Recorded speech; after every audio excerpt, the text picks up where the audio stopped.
আয় রে কি বিপদ হারাইলো ম্যাডাম আমারে হ্যাঁ কোনটা বড় সুরাদের লেখা লোকে লিখে দিতে কোনটা বড় কোনটা সুর আমি কেমনে মিল পাইতাম এটা হ্যাঁ কি হলো তো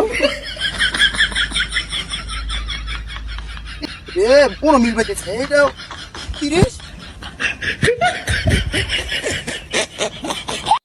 এটা মুক্তি কোনভাবে মিল পাইতেছে না কোন হাত বড় কোন হাত সুর আমি কোনটা দিয়ে লেখমু কোনটা দিয়ে কি করবো বিল্লারা তো শুনছি গার্মেন্টসে কাজ করে হয়তো গেঞ্জি মাপে কোনটা বড় কোনটা ছোটো ওর কাছে যাই তাহলে ওই মাপতে পারবো কোনটা বড় কোনটা ছোটো ওই তো বোনের দিকে ওই কালকে যে ম্যাডামে কইছিল বড় হাতের লেখা লইয়া যাইতে তুই মিল পাইছিস কোনটা বড় আমি তো হাঙ্গারে দিয়ে সারা রাত চিন্তা ভাবনা করছি মিলাইতে তো পারতাছি না কোন হাত বড়।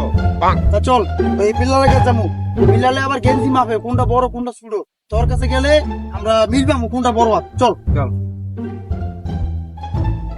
ওই বিল্লাল বিপদ করে তোর কাছে আইছি রে কি বিপদ?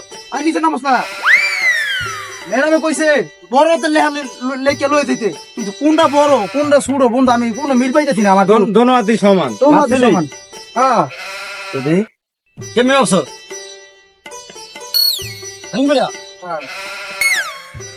তোর সমান না আরে বেটা এ তো এই হাতের লেখা না, তা কোন হাতের লেখা? এর এই যে লেখা লেখা কেমন লেখা এ আমার লাগায় দোনটা দেখাই দিই। আয় আমার লাগায়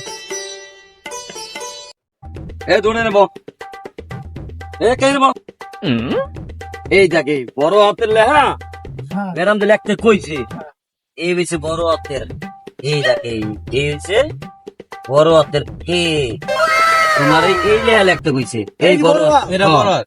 আর ছোট হাত? ছোট হাত হইছে কে এই দেখছো এটা ছোট এ সুস্নি ম্যাডামে আমার এই জিনিসটা বুঝাই দেয় নাই চিন্তা ভাবনা করে পাই না বড় হাতের কোনটা। ম্যাডাম এই জিনিসটা আমাকে বুঝাই দেয় না কে যে বন্ধু তুই আছে অনেক উপকার করছিস রে বন্ধু বুঝছো আচ্ছা আমি বুঝতে পারছি আমি বুঝতে এখন পারছি যদি ক্লাসে বুঝাই দিত তাহলে তো চিন্তা ভাবনা করা লাগতো না। চল আমরা এটা লিখে লয়ে যাবো আচ্ছা